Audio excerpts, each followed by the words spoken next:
হুব্বুদ দুনিয়া রাসু কুল্লা খাতিআ। সমস্ত গুনাহের মূল হইল দুনিয়ার মহাব্বত। আল্লাহর মহাব্বত যার ভিতরে যত বেশি থাকবে, দুনিয়ার মহাব্বত তার থেকে তত দূরে চলে যাবে। সবার প্রথম আল্লাহ তাআলার মহাব্বত আমাদের অন্তরে থাকা চাই।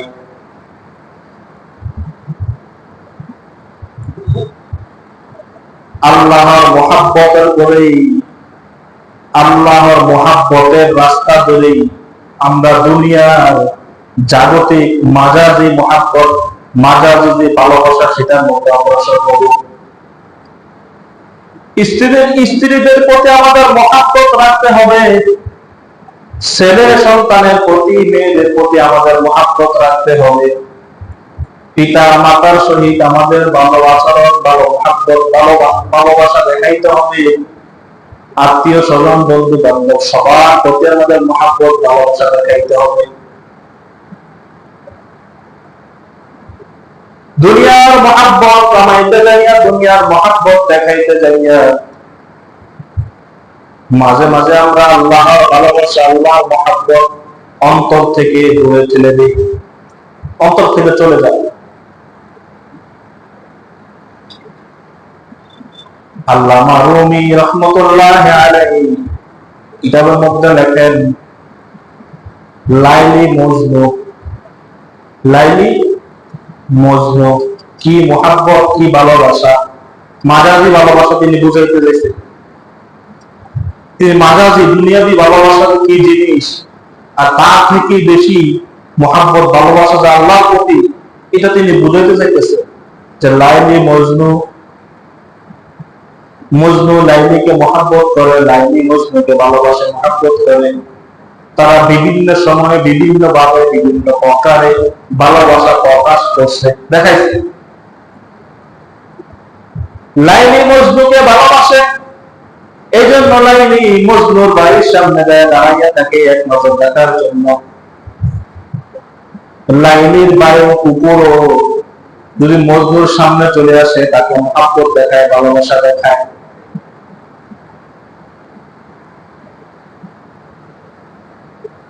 হিন্দুস্তানের কবি বলেন, মৃত্যুর পরে মজনু যখন কবরের মধ্যে শয়ে গেলেন, মানুষ জিজ্ঞাসা করলেন, ও মজনু, তুমি কি এখনো লাইলিকে মহাব্বত করো, ভালোবাসো? মজনু উত্তর দিলেন, কিয়ামত পর্যন্ত আমি লাইলিকে মহাব্বত করবো, ভালোবাসবো। এক মুহূর্তের জন্য আমি লাইলির মহাব্বত থেকে দূরে থাকতে পারবো না।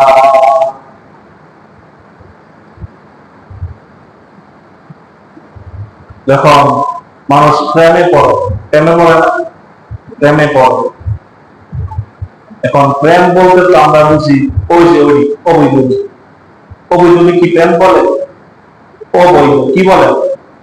অবৈধ। বিয়ার আগে যদি ওই করে, কি করে? অবৈধ প্রেম। আর যদি বিয়ার পরে করে, কি করে? পরকিয়া। কি কিয়া? জোরে কয় না, কি কিয়া?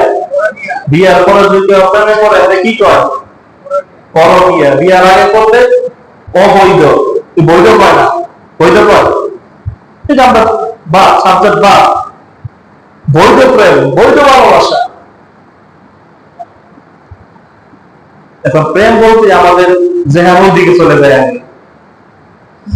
আল্লাহ, একটা মানুষের অন্তরে আল্লাহ তাআলা প্রেম, ভালোবাসা, মহব্বত দিয়ে দুনিয়ার মধ্যে প্রেরণ করছে।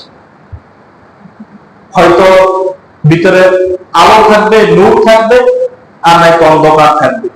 একটা ঘরের মধ্যে, এই যে এখন মসজিদের মধ্যে আলো আছে, যখন আলো চলে যাবে অন্ধকার। তো মানুষের ভিতরে হয় মহব্বত, ভালোবাসা থাকবে, না এই অন্ধকার থাকবে, জিল্লতের জিন্দেগি থাকবে। এই মহব্বত, ভালোবাসা দিয়ে এই পৃথিবীটা তৈরি হয়েছে। আপনি যদি মহব্বত, ভালোবাসা না বুঝেন, আপনি আল্লাহকে বুঝবেন না। মহব্বত এলাহি আপনি দেখতে পাবেন না, বুঝতে পারবেন না। আশেক রাসূল, আশেক, আশেক যে বলে আশেক, আশেক রাসূল, রাসূলের মুহাব্বত।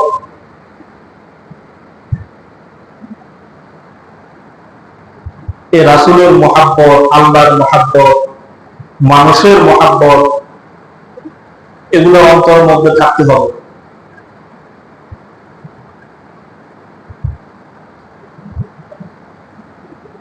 মানুষ একজন আরেকজনকে মহাব্বত করে, ভালোবাসে, তার ভালোবাসা বহির প্রকাশ দেখায়, প্রকাশ করে বিভিন্ন ভাবে। একটু পরে পরে ফোন দেয়, একটু পরে পরে ফোন দেয়, দিনে 14-15 বার ফোন দিয়া না, কি এত ফোন দেওয়া, আমার আজ খুব ভালো লাগে, আপনাকে অনেক মহাব্বত করি, ভালোবাসি, এই জন্য তো বারবার ফোন দেই। আপনার বাড়ির সামনে দাঁড়িয়ে থাকি আপনাকে এক নজর দেখার জন্য, আপনার পথ চেয়ে চেয়ে থাকি কখন আপনি ঘরে আসবেন। বিভিন্ন ভাবে, বিভিন্ন সময়, বিভিন্ন প্রকারে মানুষ মহাব্বতের বহির প্রকাশ দেখায়। মহান রব্বুল আলামিন আমাদেরকে এত সুন্দর করে, দয়া করে, মায়া করে, মহাব্বত করে, ভালোবাসে মানুষ হিসাবে বানাইছেন, মুসলমানের সন্তান হিসেবে দুনিয়ার মধ্যে জন্মগ্রহণ করাইছেন। এত নাজ নিয়ামত আল্লাহ তাআলা আমাদেরকে ভোগ করাইতেছেন। আল্লাহ তাআলার প্রতি কতটুকু মহাব্বত, কতটুকু ভালোবাসা আমরা প্রকাশ করেছি। যে যারা মহাব্বত করে তার নাম সর্বহালতে, হাল হালতে জপতে থাকে। আল্লাহ তাআলা বলেন, ইয়া আইয়ুহাল্লাযীনা আমানুল্লাহ যিকরান কাসীরা। যারা আমাকে মহব্বত করে, ভালোবাসে, আমার নাম সবসময় তাদের জিহ্বার মধ্যে লড়তে থাকে, কলবের মধ্যে সবসময় আমার নাম বাজতে থাকে। লা ইলাহা ইল্লাল্লাহ, বলে লা ইলাহা ইল্লাল্লাহ, লা ইলাহা ইল্লাল্লাহ, মুহাম্মাদুর রাসূলুল্লাহ সাল্লাল্লাহু আলাইহি ওয়াসাল্লাম। যার ভিতরে আল্লাহর মহব্বত যত বেশি, সে সবসময় আল্লাহর নাম করতে থাকে। এটা একটা বহির প্রকাশ।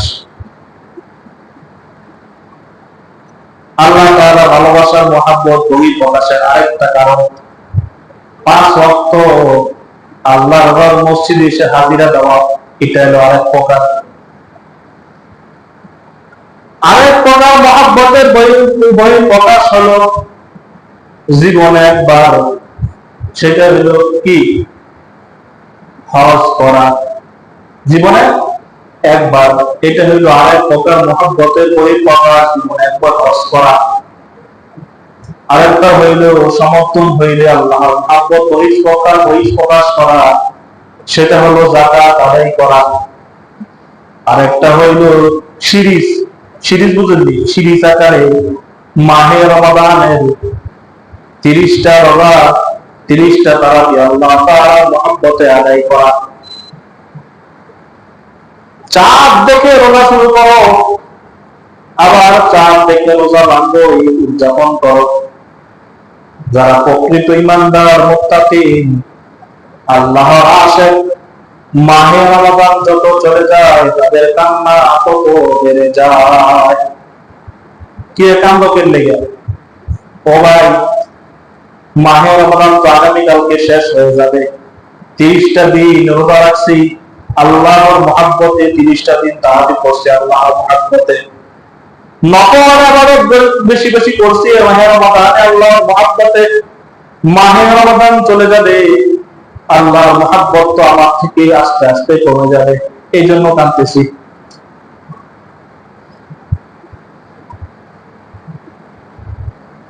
মানুষ মানুষকে মহব্বত করে, ভালোবাসে, বিভিন্ন সময় বহির প্রকাশ ঘটে, বিভিন্ন ভাব, দেখা সাক্ষাৎ করে, খোঁজ খবর নেয়, চিঠি পাঠায়। হ্যাঁ, চিঠি, এখন তো চিঠির যুগ নাই, আগের সময় চিঠির যুগ থাকতো না। আশেক আর মাসুক, আশেক আর মাসুক একজন আরেকজনের চিঠির জন্য অপেক্ষা থাকতো, কখন মাসুকের চিঠি আসবে, কখন আশেকের চিঠি আসবে। আল্লাহ তাআলা তো আমাদেরকে চিঠি দিচ্ছেন, আল্লাহ তাআলা আমাদেরকে চিঠি দিচ্ছেন, চিঠি পাঠাইছেন, কিন্তু আমরা পড়ি না, খুললা দেখিও না যে আল্লাহ তাআলা চিঠির মধ্যে কি কইছে, বুঝি না তো।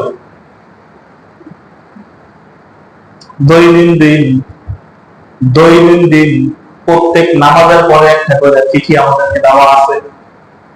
ফজরের নামাজের পরে যদি কেউ সূরা ইয়াসিন পড়ে, হ্যাঁ, এটা একটা চিঠি।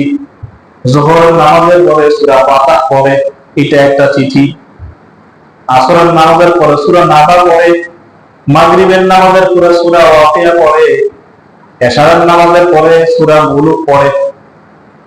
চিঠি, দৈনন্দিন চিঠি দেওয়া আছে, পড়ি না, খুললেও দেখি না। কবে চিঠি পাঠায় রাখছে, কতদিন হয়েছে, চিঠিটা খুললে দেখছেন?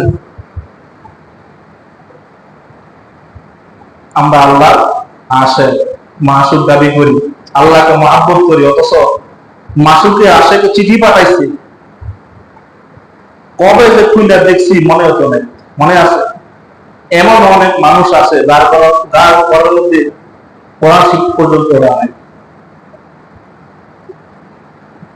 এখন তো জামানা চেঞ্জ হয়ে গেছে, কোরআন শিখ বড় রাখতে চায় না। দুলা ময়লা পড়ে যায়, দুলা পড়ে যায়, এটা মসজিদে দিয়া ভরার দরকার নেই। কোরআন শিখ মসজিদে থাক, হুজুরে পড়বো না, আমি করার দরকার নেই, এটা মসজিদে থাক, ঘর থেকে বাইরে করে দিচ্ছে। টেলিভিশন, ইন্টারনেট, মোবাইল, দুনিয়া বিগত যন্ত্র আছে, সব ঢুকাইছে। আবার আমরা দাবি করি আমরা নবীরা আসে, আল্লাহ আসে।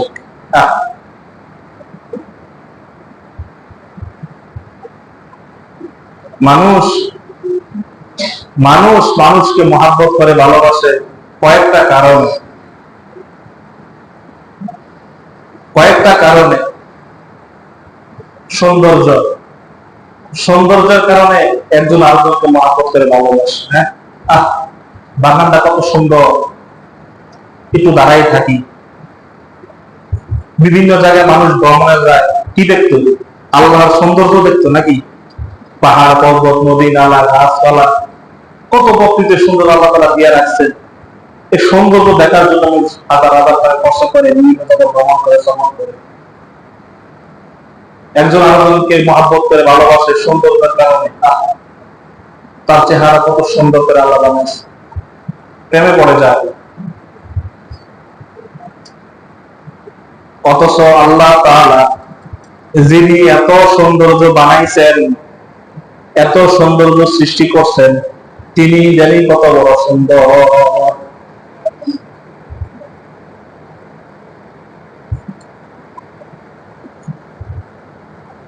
আল্লাহ তাআলা নিজে সুন্দর, সুন্দরকে তিনি ভালোবাসেন, পছন্দ করেন।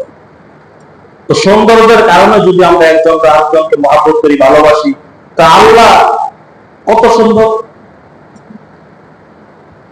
তার রাসূল কত সুন্দর ছিলেন। সুবহানাল্লাহ, চিন্তা করা যায়।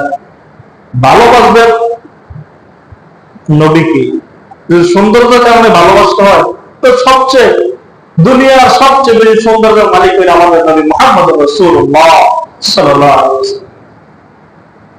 নাকি সৌন্দর্যের জন্য কেউ কাউকে মহব্বত করে ভালোবাসে, তার সবচেয়ে বেশি সুন্দরতা আল্লাহ রাব্বুল আলামিন। তারপরে সুন্দরতা আল্লাহ আমাদের নবীকে দিয়ে আছে, তাকে বেশি মহব্বত ভালোবাসে। এই সৌন্দর্যের কারণে একজন আরেকজনকে মহব্বত করে ভালোবাসে, একজন আরেকজনকে মহব্বত করে ভালোবাসে গুণের কারণে। গুণ, একজনে নিজের যোগ্যতায় দক্ষতা হয়েছে, দক্ষ অর্জন করছে, তার দক্ষতার প্রতি, তার গুণের প্রতি ভালোবাসা হয়েছে, ভালোবাসা বাইরে গেছে, এই জন্য তার নামের গাছটি আমরা গায়ে দিই। দেই না? কথা কয় না, দেই না? নাম বাড়াবার গাছটি, কিরে তুই এটা কার? আমি ব্রাজিলের সাপোর্টার, আমি অমুকের খুব মহব্বত করি, এই জন্য আমি হ্যাঁ নামের যাচ্ছি, হ্যাঁ নাম দিয়ে কিছু নাম দেওয়া আছে, মানবের খ্রিস্টান ইহুদিদের নাম দেওয়া আছে, একটা নাম বানা দেওয়া আছে, তাকে মহাব্বত করে ভালোবাসা জার্সি গায়ে দিছে। কেন গায়ে দিছ? সে এই খেলায় খুব দক্ষতা অর্জন করছে, এই কারণেই তো, এছাড়াও তার কারণ নেই। এই জন্য তার গুণের কারণে তাকে মহাব্বত করে ভালোবাসে, তার নামের জার্সি গায়ে দিছে। এরে বানাইছে কি? কথা বলেন, এরে বানাইলো কি? আল্লাহ। তো মহাব্বতটা কারে বেশি করা উচিত ছিল? হ্যাঁ, এটা বোকা মুসলমান। দুনিয়ার সমস্ত গুণের অধিকারী হিসাবে আল্লাহ তাআলা আমাদের নবী মুহাম্মদ রাসূলুল্লাহ সাল্লাল্লাহু আলাইহি ওয়াসাল্লাম দুনিয়ার মধ্যে পাঠাইছেন। তার গুণের বর্ণনা শেষ করা যাবে? এখন তো যদি বয়ান শুরু করি, কিয়ামত পর্যন্ত বয়ান করব, তার গুণের বর্ণনা করে শেষ করা যাবে না। তো মহাব্বত যদি গুণের কারণে করতে হয়, তাহলে কাকে করব? কাকে করব? আল্লাহকে। তারপরে কাকে করব? নবীকে। কাকে? নবীকে। এই দুনিয়ার আলতু ফালতু ইহুদি খ্রিস্টান এদেরকে মহাব্বত করে কি লাভ? যার সাথে যার মহাব্বত তার সাথে তার কিয়ামত। বলেন, যার সাথে যার মহাব্বত তার সাথে তার কিয়ামত। করেন পরে মেসির লগে নেইমারের লগে কিয়ামত করব, অনেক সমস্যা।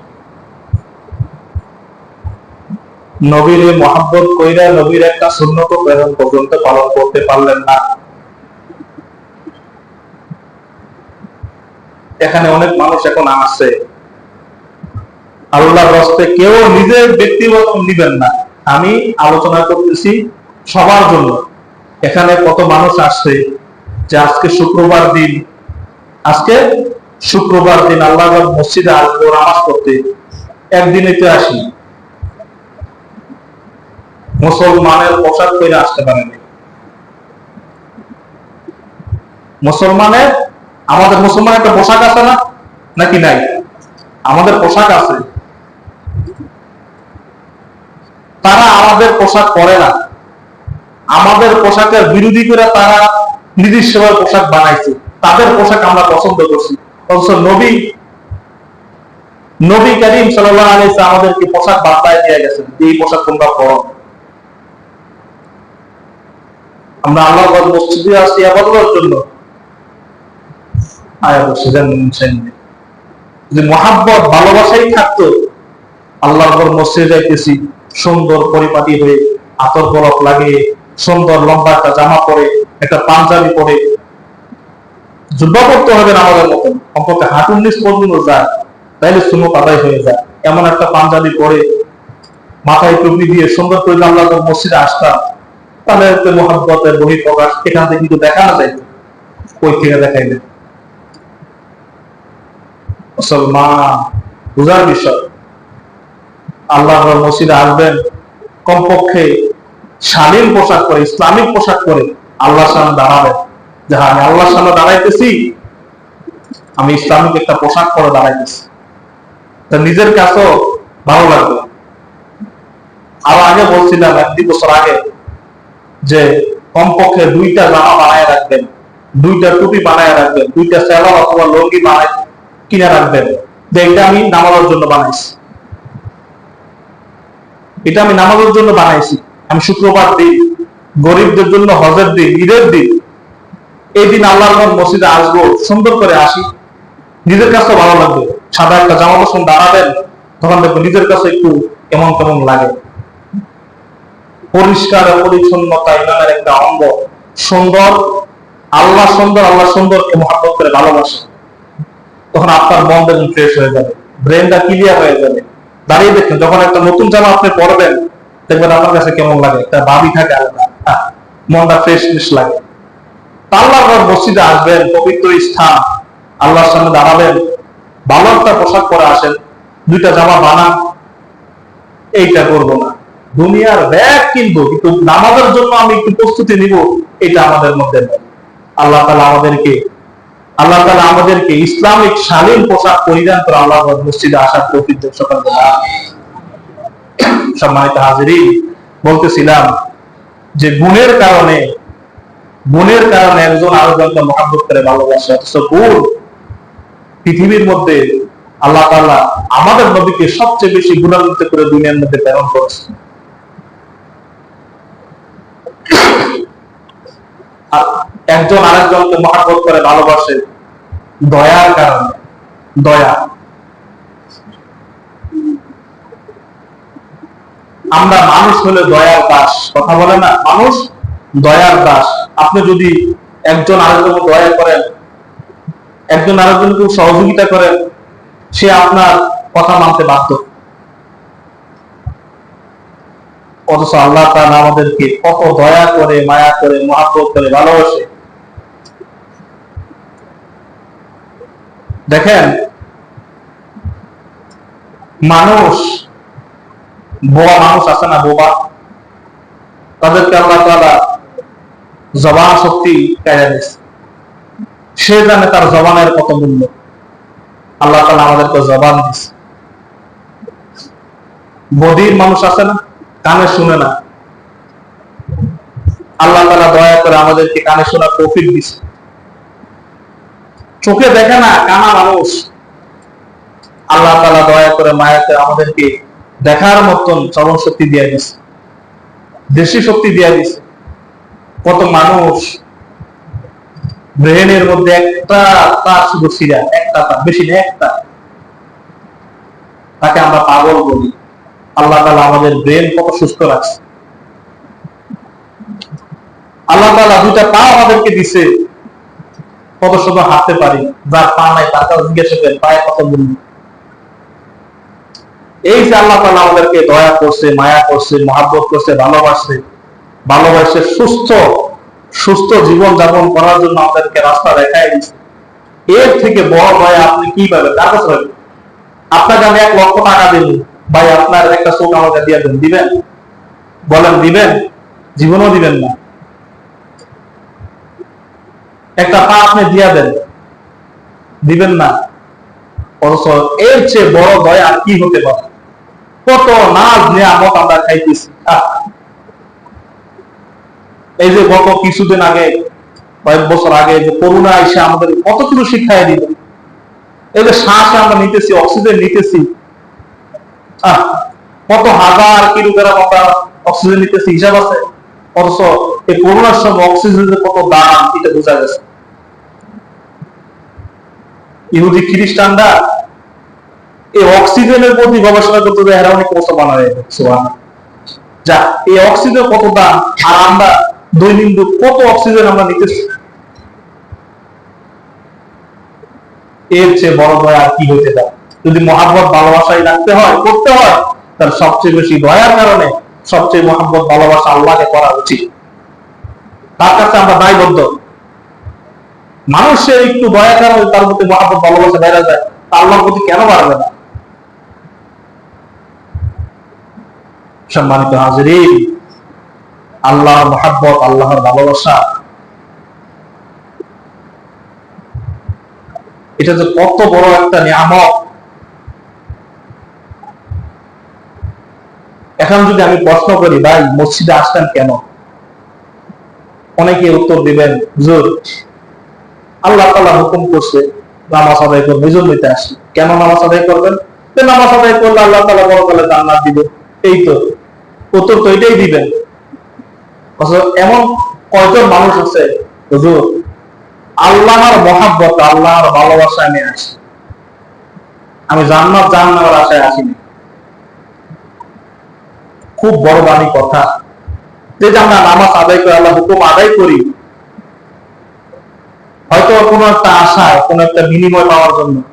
কয়জন মানুষ আছে যে আল্লাহকে ভালোবাসে, তার মহব্বতে তিনি জান্নাত দিবেন কি দিবেন না, ওটা তার বিষয়।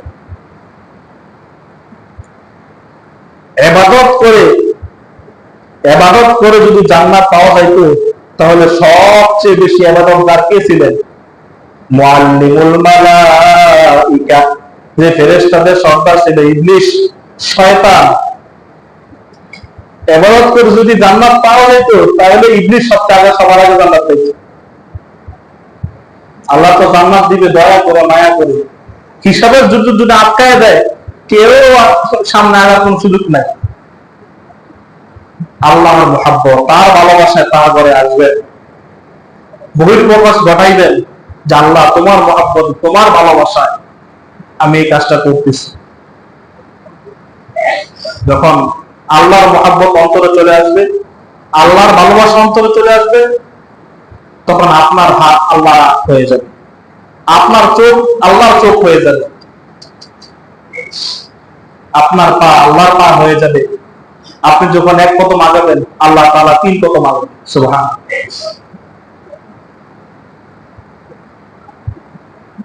খালি বলি আল্লাহ টাকা দাও, বাড়ি দাও, সম্পদ দাও, খালি দোয়া করি।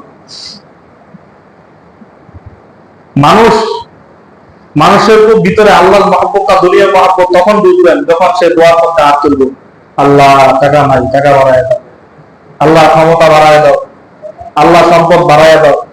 যখন দেখবেন এই দোয়া করতেছে, মনে করবেন তার ভিতরে দুনিয়ার ভালোবাসা, দুনিয়ার মহব্বত। আর যখন দেখবেন আল্লাহ তোমার পথে চলার তৌফিক দাও, তুমি আমাকে কবুল করে নাও, তুমি আমার হয়ে যাও, যখন এই দোয়া করবে, তো মনে করবেন তার ভিতরে আল্লাহর মহব্বত, আল্লাহর ভালোবাসা, সে আল্লাহর মহব্বতে করতেছে। জুন্নুন মিসরি, মিশরের বড় একজন আল্লাহর ওলি হয়েছে। কিভাবে তিনি আল্লাহর ওলি হয়েছেন?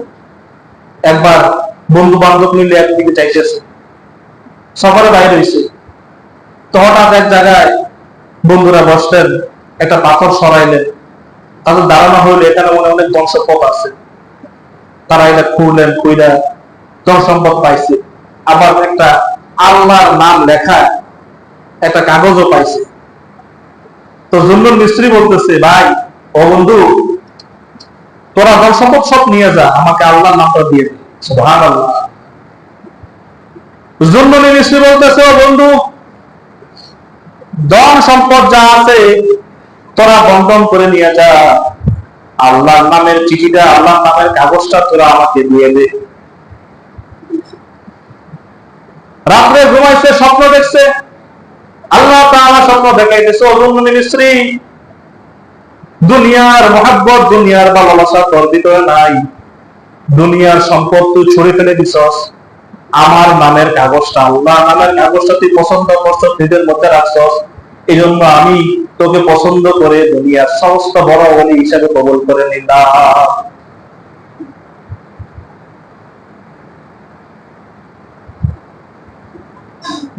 এক ব্যক্তি রাস্তা দিয়ে হাঁটতেছে, মদ পান করে, কি পান করে? মদ পান করে, রাস্তা দিয়ে হাঁটতেছে, হাঁটতে হাঁটতে হঠাৎ চোখে পড়লো আল্লাহর নামের একটা কাগজ মাটির মধ্যে পড়ে আছে। তার কাছে একটু খটকা লাগছে, আল্লাহর নামের কাগজটা মাটিতে পড়ে আছে, সে এটা তুলে উপরে রেখে দিচ্ছে।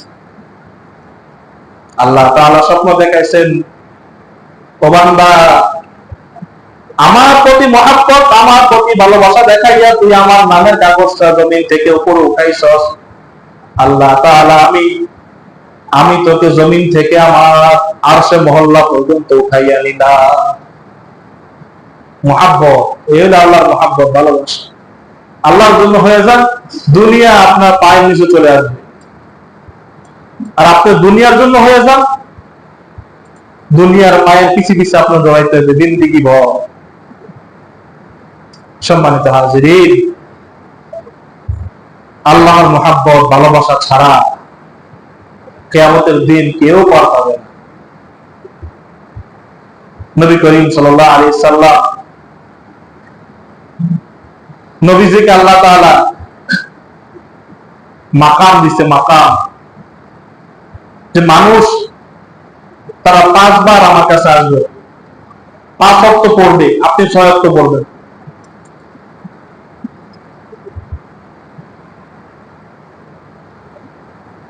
তাহাজ্জুদ আপনার জন্য আমি খরচ করে দিলাম, এই জন্য নবীকে আল্লাহ তাআলা মাকাম দিছে, মাকাম বাড়ায় দিছে। কিয়ামতের দিন সমস্ত নবীরা মাথা নিচে দিয়ে ইয়া নাফসি, ইয়া নাফসি, ইয়া নাফসি করতেন। শুধু আমাদের নবী মুহাম্মদ রাসূলুল্লাহ সাল্লাল্লাহু আলাইহি ওয়াসাল্লামকে সুপারিশ করার জন্য অনুমতি দিবেন যে আপনি সুপারিশ করেন, কইরা করে পাপ করে দেন।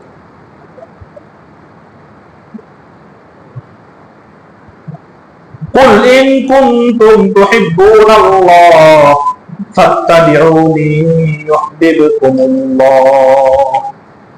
নবী আপনি বলে দেন আমাকে যদি কেউ মহব্বত করতে চায়, আপনাকে মহব্বত করুক, আপনাকে অনুসরণ করুক, তাহলেই আমাকে মহব্বত করবে। নবীকে মহব্বত করতে বলছে, নবীর ভালোবাসা পেতে বলছে, নবীর সুন্নতের অনুসরণ করতে বলছে।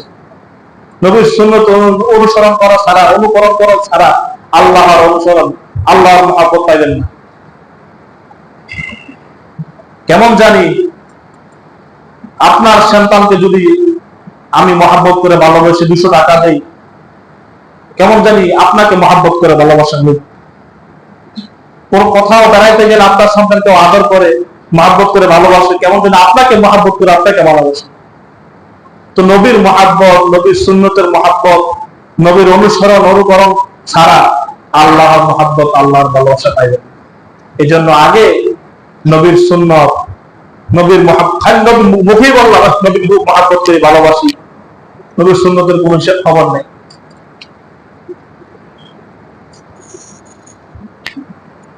কিছু লোক আছে না যে একটা সব সময় আসলে, সিজন আসলে নবীর মহব্বত ভালোবাসা দেখাইয়া উঠলায়, অথচ নবীর বিরুদ্ধে তার কটূক্তি করলে তার খবর নেই, নবীর সুন্নত অনুসরণ করতে গেলে খবর নেই।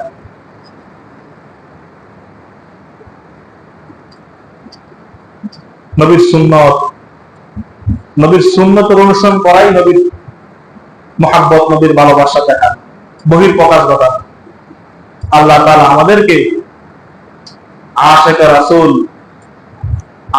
রাসূল আল্লাহর প্রেমিক হিসেবে কবুল করে সকল বলে আমিন।